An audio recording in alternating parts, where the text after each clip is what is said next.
Once upon a time in ancient Greece there was a demigod named Hercules. He was the son of Zeus, the king of Olympus, and a mortal woman named Alcmenahis, the granddaughter of the hero Perseus.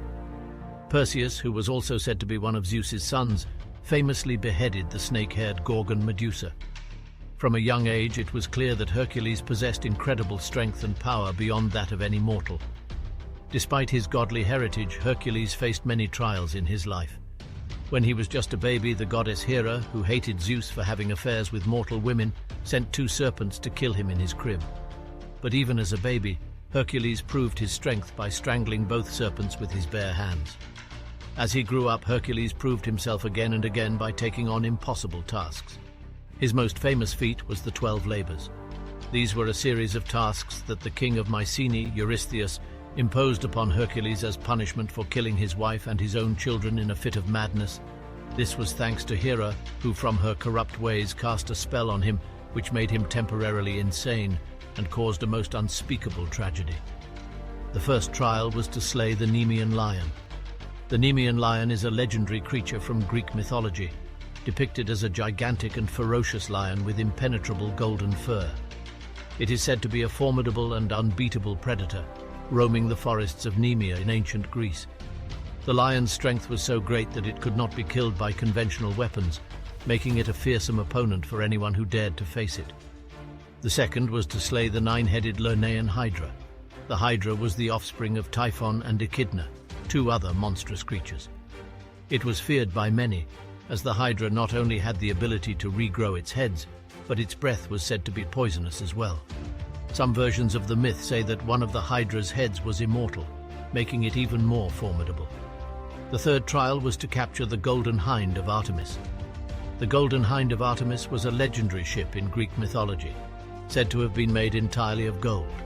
It was a prized possession of the goddess Artemis, who was known as the goddess of hunting, wilderness, and childbirth.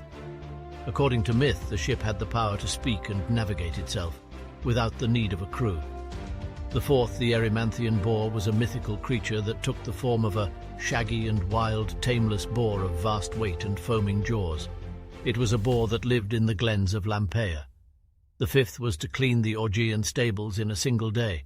Eurystheus intended this assignment both as humiliating, rather than impressive like the previous labors, and as impossible since the livestock were divinely healthy, immortal, and therefore produced an enormous quantity of dung, making cleaning the stables impossible. The sixth was to slay the Stymphalian birds. These were man-eating birds with beaks of bronze, sharp metallic feathers they could launch at their victims, and poisonous dung. The seventh was to capture the Cretan bull the bull Pasiphae fell in love with, giving birth to the Minotaur. The eighth, steal the mares of Diomedes. These were a herd of man-eating horses in Greek mythology. Magnificent, wild, and uncontrollable, they belonged to Diomedes of Thrace, and the ninth was to obtain the girdle of Hippolyta, queen of the Amazons. It was a leather belt that had been given to her by Ares, the war god, because she was the best warrior of all the Amazons. She wore this belt across her chest and used it to carry her sword and spear. The 10th was to obtain the cattle of the monster Geryon, the son of Chrysaor and Caliro.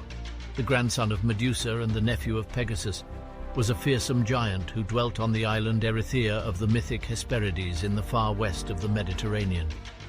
The 11th was to steal the golden apples from the garden of the Hesperides. These clear-voiced Hesperides, daughters of Nyx, night, guarded the golden apples beyond ocean in the far west of the world, and the last but not least to capture and bring back Cerberus, the 3-headed dog of Hades. Apollodorus's Cerberus has 3 dog heads, a serpent for a tail, and the heads of many snakes on his back. Through completing these grueling and impossible tasks, Hercules was celebrated and glorified for his incredible feats of strength, and made himself a spot in Olympus once he died being poisoned by his second wife.